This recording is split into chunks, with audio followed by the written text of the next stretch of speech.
గారి యొక్క కుమారుడు వినీత్ గారు అందరూ కూడా తెలిసింది. మరి వాళ్ళ తండ్రి గారు బ్రతుకున్నప్పుడే మరి పరిచర్య అప్పగించడం జరిగింది. ఆ పరిచర్య చేస్తూ ఉన్నారు. ఆయన కూడా దేవుని పరిచర్య, అదేవిధంగా ఈశ్వర టీంను స్థాపించి అనేక మందిని అందరం కలిసి దేవుని యొక్క సువార్తలో మేమందరం కలిసి సువార్త చేయడానికి ఒక కారకుడిగా మరి దేవుని సేవకులు వినీత్ గారు ఉన్నారండి. వారిని కూడా దయచేసి ఆహ్వానిస్తూ ఉన్నాం. వారి నుంచి కూడా మాటలు వారి తండ్రి గారి గురించి పంచుకోవాల్సిందిగా ప్రభునామం తెలియజేస్తూ ఉన్నాం. ప్రభునామంలో కూడి వచ్చినటువంటి దైవజనులకు పెద్దలందరికీ కూడా ప్రభువైన యేసుక్రీస్తు నామములో వందనాలు తెలియజేస్తున్నాను. ప్రభునందు ప్రియమైనటువంటి దేవుని బిడ్డలారా, మా నాన్నగారు కందకూరు గ్రామంలో వారు జన్మించారు.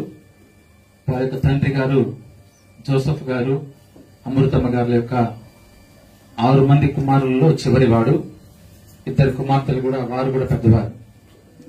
మా నాన్న చివరివాడిగా ఉన్నప్పటికీ మొట్టమొదటి నుంచి కూడా ఆయన ఒక సిస్టమేటిక్ లైఫ్ ని లీడ్ చేస్తూ మమ్మల్ని కూడా క్రమశిక్షణలో పెంచాడు.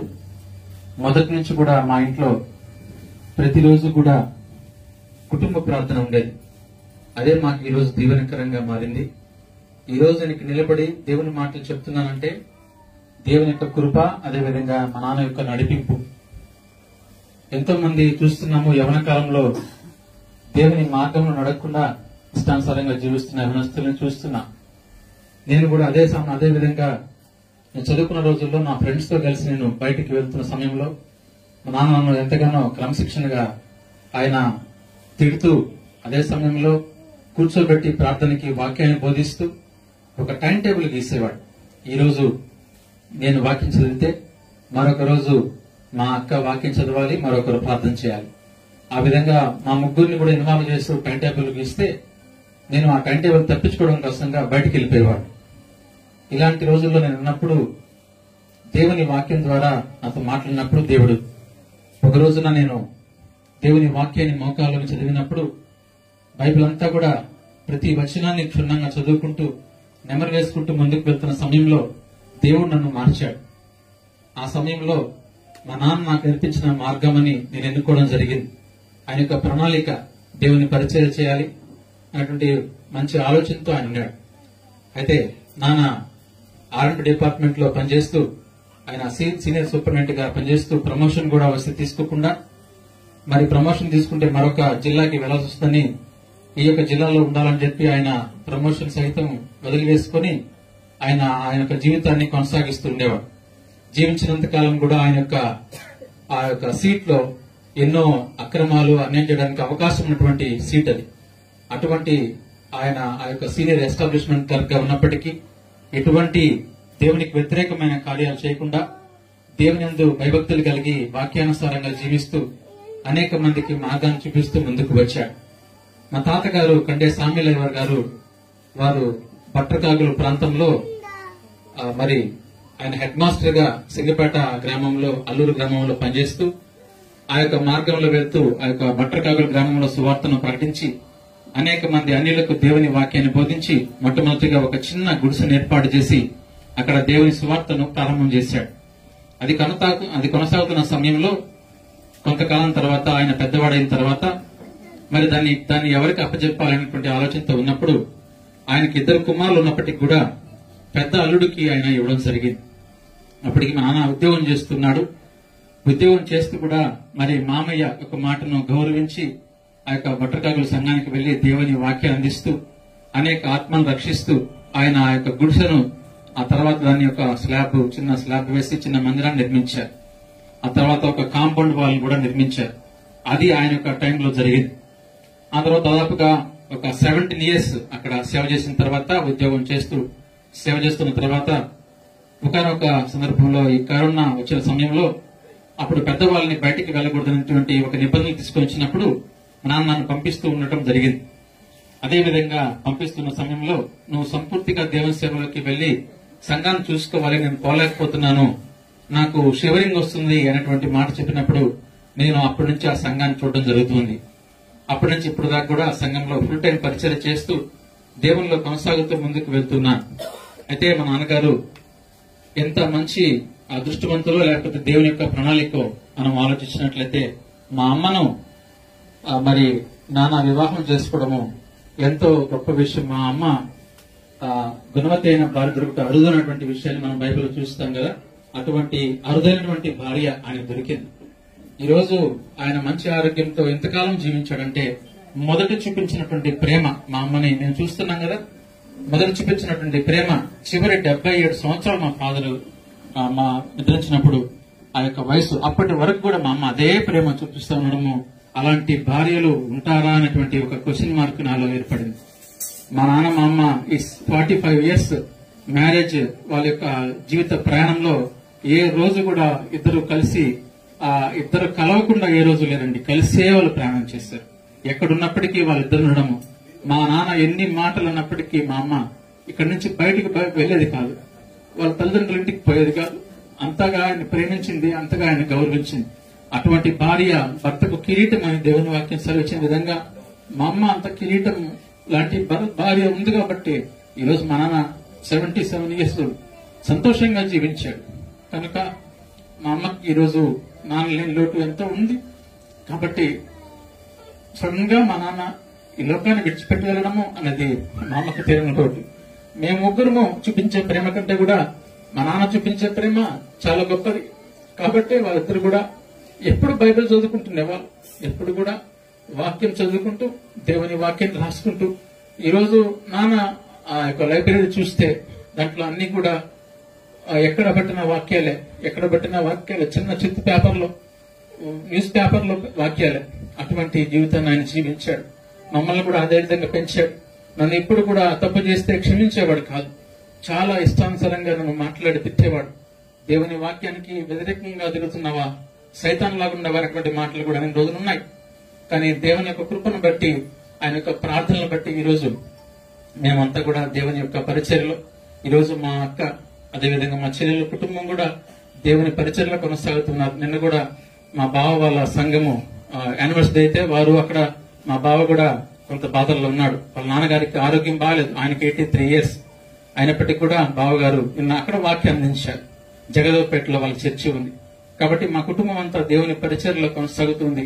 మా గురించి మీరు ప్రార్థన చేయాల్సిందిగా కోరుతున్నాను. నాకు కూడా మా ఆమె లేని లోటు చాలా కష్టమైనటువంటి విషయం.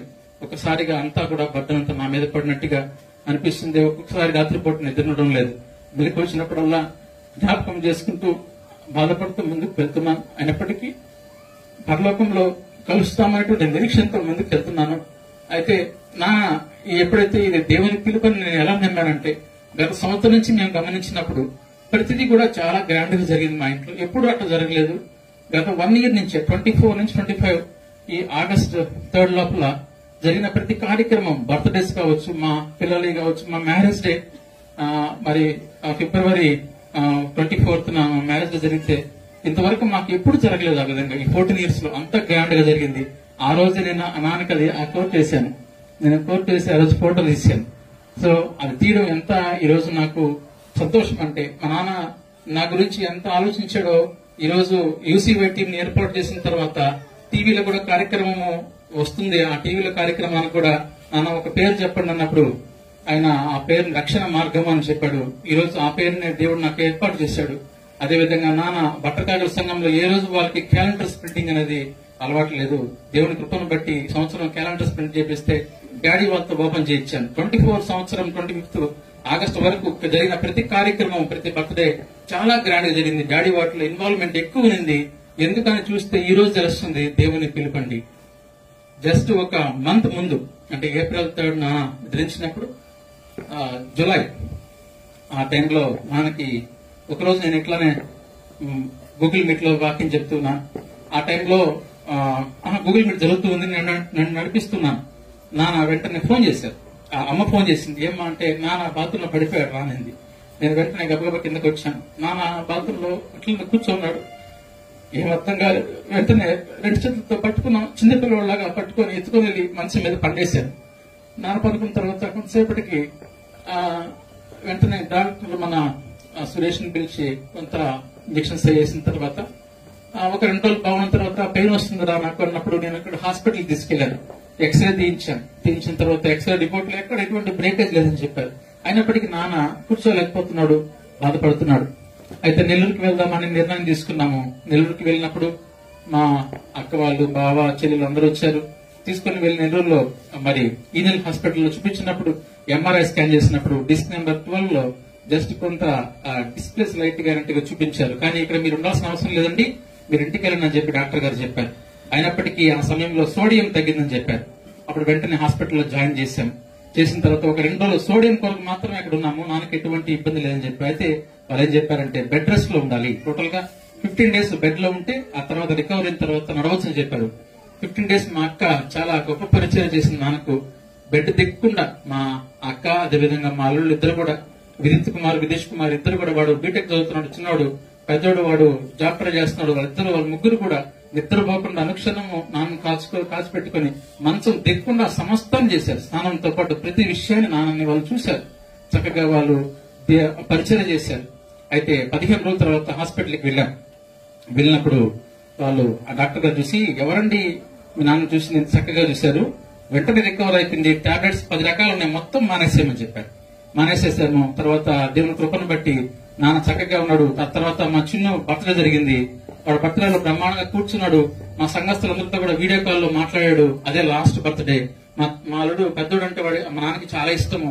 ఎందుకంటే పెద్ద మనవడు కాబట్టి వాడిని ఎక్కువ ప్రేమించేవాడు. కాబట్టి ఎప్పుడైతే ఆ విధంగా జరిగిందో ఆ తర్వాత ఆ బర్త్డే అయిపోయిన తర్వాత నెక్స్ట్ ఒక రోజు సండే రాబోతుంది, శనివారం నైట్ నాకు ఫోన్ చేశాడు. నాన్న ఎదురా అని కొన్ని విషయాలు చెప్పొచ్చాడు. నేను సోమవారం వస్తాను అన్నట్టుగా చెప్పాడు. ఆ తర్వాత ఆదివారం ఉదయాన్నే లాస్ట్ మాకు గుడ్ నైట్ చెప్పాడు. ఆయనకి గాడ్ బ్లెస్ యూ చెప్పడం అలవాటు. Good night, God bless you అన్నాడు నాతో. అదే లాస్ట్ మాట. సండే మార్నింగ్ నేను గూగుల్ మీట్ లో యాక్చువల్ గా వర్క్ సార్ రోజు వాకింగ్ చెప్పాలి, సార్ జాయిన్ కాలేకపోతే నేను వాకింగ్ చెప్తున్నాను. మా అక్క ఫోన్ చేసింది, హాస్పిటల్ తీసుకెళ్తున్నాం, నాకు ఊపిరి అడ్డం లేదని చెప్పిందండి. వెంటనే నేను సరే అక్కడ తీసుకెళ్ళండి, మేము వస్తానన్నాను. ఈ లోపల ప్రార్థన చేస్తూ వాకింగ్ చెప్తున్నాను. ఒకటే మనకి ఫోన్ వస్తా ఉంది. ఏందని ఆ ఫోన్ కట్ చేస్తూ వాకింగ్ చెప్తున్నాను. వాక్యం అయిన తర్వాత ఫోన్ చేస్తే మాలుడు ఫోన్ ఎత్తి, నాన్న నిద్రించారని చెప్పారు. తాతయ్య లేదు నాన్న, మామయ్య అన్నప్పుడు నాకు అసలు ఏం అర్థం కాలేదు. ఏంది, ఆరోగ్యం బాగుంది కదా. కాబట్టి ఈ సాక్ష్యము మొన్న ఆ మీటింగ్ లో చెప్పాల్సింది. యాక్చువల్ గా ఈ సాక్ష్యం మా అక్క చెప్పాల్సినటువంటి సాక్ష్యము. ఆ రోజు నేను ఆ యొక్క ఇది అక్కకి నేను చెప్పినాను. కానీ ఆ రోజు అక్క చెప్పలేకపోయింది, టైం లేదు. కానీ ఆ రోజు అందరూ అన్నారంటే కొంతమంది, సడన్ గా జరిగిందే, ఇదేదో బాగానే ఉంటదేమో అని కొన్ని రోమన్స్ కూడా చేశారని చెప్పి తెలిసింది. కాబట్టి ఈ రోజు నేను అందుకోసం ఈ సాక్ష్యం చెప్తున్నాను. కాబట్టి ప్రభుత్వమైన వాళ్ళగా దేవుని పిలుపు రెండో రాకడానికి చెప్పి రాదు, అది తెలుసుకోండి జాగ్రత్తగా. అన్యుల్లాగా ఉండబాకండి. కాబట్టి దేవుని యొక్క పిలుపు అనేది చెప్పకుండానే వస్తుంది, కానీ నీకు చెప్పి దేవుని పిలవడు మనల్ని. కనుక రెండో రాకడ కూడా ఆయన చెప్పి రావడు, దొంగలాగా వస్తానని చెప్పాడు. కాబట్టి దేవుని పిలుపు ఎలా ఉంటుందంటే, నాన్న ఆ రోజు ఊపిరాడని చెప్పినప్పుడు మా అక్కతో మా అమ్మతో అన్నారంట, ప్రార్థన చేయండి, పాటలు పాడండి, హాస్పిటల్ తీసుకోమని చెప్పలేదు నాన్న, ప్రార్థన చేయమ్మా, నీ ప్రార్థన దేవుడు వింటాడని చెప్పి మా అమ్మతో ప్రార్థన చేయించుకున్నాడు. అదే లాస్ట్ ప్రార్థన అయిపోయేటప్పటికి ఆయన కళ్ళు మూసిన విషయం నాకు తెలియదు. మా అక్క వాళ్ళు పట్టుకుని వెళ్ళారు కానీ, మా బావ మా చెల్లెలు పట్టుకెళ్లారు కానీ, అప్పటికి ఆయన దేవుడు పిలుచుకున్నాడు, దేవుడిని నిద్రించాడండి. ఇది మా అమ్మ యొక్క సాక్ష్యం. మమ్మల్ని ఎంతగానో ప్రేమించాడు, మంచి మార్గంలో పెంచాడు. అలాంటి తండ్రిగా బ్రతకాలన్నటువంటి కోరిక నాకు కలిగింది. మా అమ్మ ఎంత మంచి భార్య అనేది, ఆయన వాళ్ళిద్దరు కూడా అన్య దంపతులు. ఈ రోజుల్లో అటువంటి దంపతులు ఉన్నారనేది నేను చూడలేదని నేను ఇప్పటి వరకు కూడా నేను గ్రహించగలను. కనుక ఈ యొక్క మా నాన్న గురించి యొక్క సాక్ష్యాన్ని నేను మీకు తెలియజేస్తున్నాను. దేవుని కృపను బట్టి మంచి మాస్టర్స్ నాకు అందరూ కూడా దేవుడు ఇచ్చారు. మంచి బ్రదర్ నాకు సురేష్ బాబు బ్రదర్ ని, సుకుమార్ బ్రదర్ ని, విజయ్ బ్రదర్ ని, పీటర్ని గారిని, వీళ్ళందరినీ దేవుడు నాకు ఇచ్చాడు. మీ అందరూ కూడా మరొకసారి వందనాలు తెలియజేస్తూ ఈ యొక్క సాక్ష్యాన్ని ముగిస్తున్నాను. ప్రార్థన చేసుకున్నాను. ప్రసన్న కుమార్ గారు వచ్చిన ప్రార్థన చేస్తున్నాను.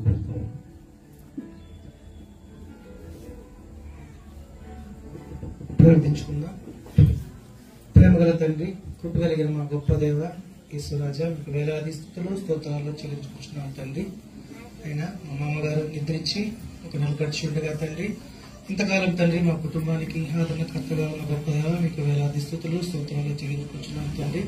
ఈ కూడికి వచ్చిన ప్రతి ఒక్క బిడ్డని తండ్రి నైనా మీరు జ్ఞాపకం చేసుకోండి, మన పరిచర్లను జ్ఞాపకం చేసుకోండి, వారి కుటుంబాలను కూడా జ్ఞాపకం చేసుకోమని వేడుకుంటున్నాం తండ్రి. అడుగు మంచివన్నీ మీ గుప్పులకి అనుగ్రహించమని యేసు నామంపై అడుగు వేడుకుంటున్నాం తండ్రి. ఆశీర్వాద ప్రసాద్ పాస్టర్, సాల్వేషన్ పాస్టర్ ఆశీర్వాదం ఇస్తారు. అందరూ లేచి నిలబడదామండి. ఆశీర్వాదం తీసుకుంటాం. సర్వ సృష్టికర్త అయిన దేవుని యొక్క ప్రేమ, లోకరక్షకుడైన యేసుక్రీస్తు యొక్క కృప, ఆదరణకర్త అయిన పరిశుద్ధాత్మ యొక్క అన్యోన్య సహవాసము ఈ యొక్క కోరికలో పాలుబొంపులు పొందుకున్న మనందరికీ, ప్రత్యేకంగా జార్జి సాల్మన్ గారు విడిచి వెళ్ళిన వారి యొక్క ప్రియ బిడలు, వారి యొక్క ప్రియ సతీమణి గారు, వారి యొక్క ప్రియ కుటుంబ సభ్యులందరికీ దేవుని యొక్క కృప, కాపుదల, సమాధానం సదాకాలం తోడేయండి. ఆయన రాకడకు మనం అందరినీ సిద్ధపరచును గాక. ఆమేన్. తెలియచినటువంటి పాస్టర్లందరూ కూడా మరొకసారి నా కుటుంబ పక్షాన వందనాలు చేస్తున్నాను. నడిపించినటువంటి పాల్గొన్న పాస్టర్కి ప్రత్యేకంగా వందనాలు చేస్తున్నాను. Thank you.